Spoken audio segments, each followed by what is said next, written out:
La Direction générale des examens et concours communique les convocations des candidats libres sont disponibles dans les différents bureaux de poste conformément aux adresses indiquées dans leur fiche d'inscription. Les candidats libres de l'intérieur peuvent récupérer leurs convocations dans les directions d'académie provinciales. Conseil d'administration à l'École normale supérieure d'enseignement technique. Les travaux lancés par les ministres de tutelle ont donné des résultats satisfaisants à l'examen des points inscrits à l'ordre du jour. Quel bilan pour cet établissement? Réponse dans ce reportage de Jean-Raoul Badinga et Victor Mondunga.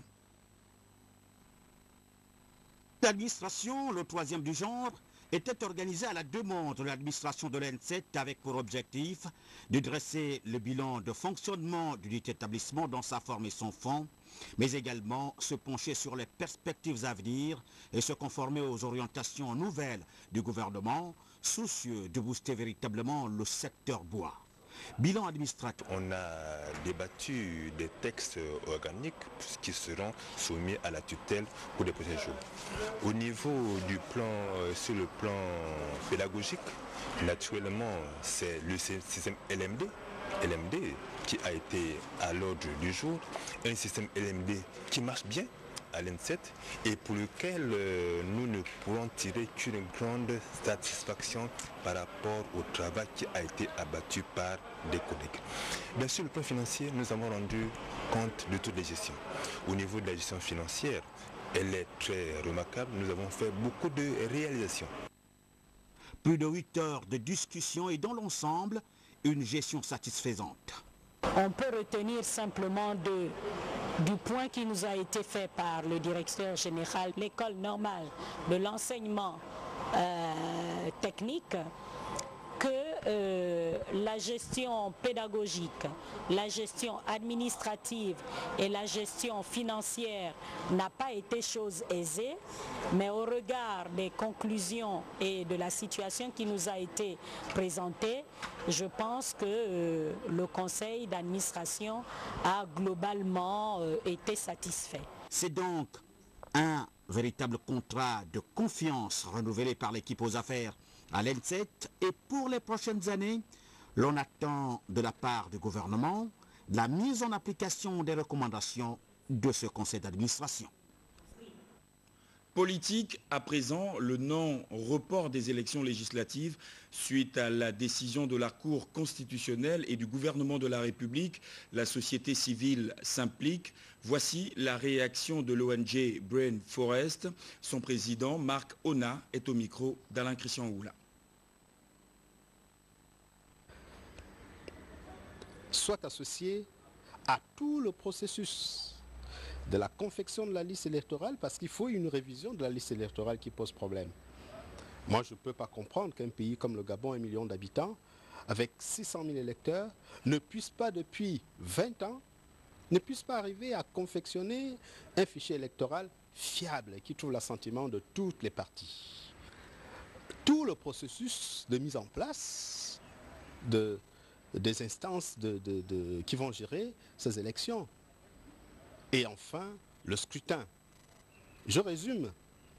Nous demandons que la société civile soit associée de la confection de la liste électorale jusqu'au scrutin.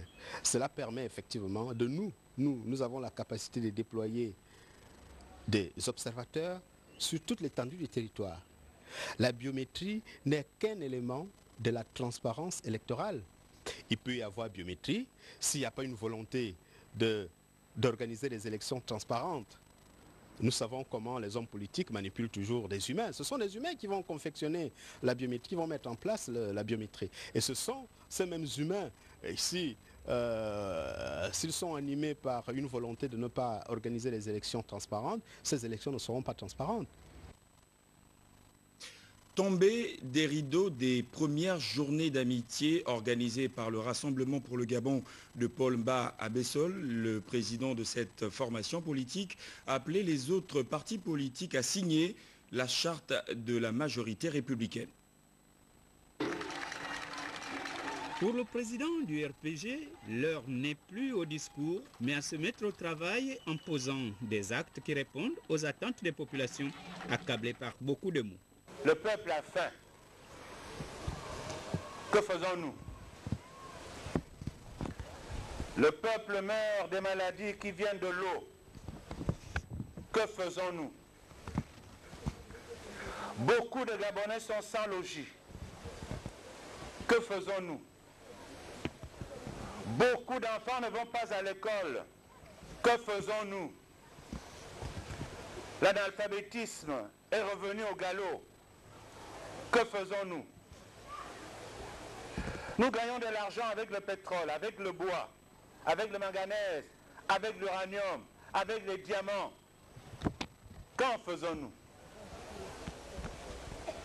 Qu'en faisons-nous non pas par rapport à nous-mêmes, les signataires, mais par rapport aux attentes du peuple? Face à ces difficultés que vit le peuple, Paul Mbabessol compte sur la volonté du président de la République, Ali Bongo Ondimba, pour faire bouger les choses. Et en parlant des prochaines législatives, le Parti démocratique gabonais se prépare sur le terrain à la faveur d'une série de rencontres politiques organisées dans la province du Haut-Ogooué. C'est au terme du conseil provincial du PDG dans cette partie du pays. C'est du moins la résultante de ces assises. TV Masoukou. Salle des réunions de l'hôtel de ville comble, la jeunesse altogobayenne était là.